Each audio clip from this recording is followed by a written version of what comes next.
Hello అండి. అందరూ ఎలా ఉన్నారు? ఈరోజు మా పిల్లల కోసం అని చెప్పేసి బన్ బిస్కెట్స్ అయితే చేస్తున్నాను.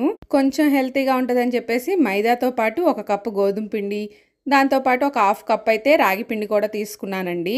2 కోడిగుడ్లు, 2 గిన్నెల షుగర్ పౌడర్ కూడా వేసేసుకున్నాను. దాంతో పాటు 2 ఇలాచీ కూడా మిక్సీ పట్టేసుకున్నాను. దాంట్లోనే కొంచెం ఒక హాఫ్ టేబుల్ స్పూన్ సోడా ఉప్పు, హాఫ్ టేబుల్ స్పూన్ ఉప్పు కూడా వేసేసుకొని 2 కోడిగుడ్లు, కొంచెం నెయ్యి, మంచిగా మిశ్రమాన్ని చపాతీ పిండిలా కలుపుకోవాలి. నాకైతే పల్చగా అయింది. ఇంక ఇట్లా కాదని చెప్పేసి ఇంకొక కప్పు మైదా కూడా తీసేసుకున్నాను.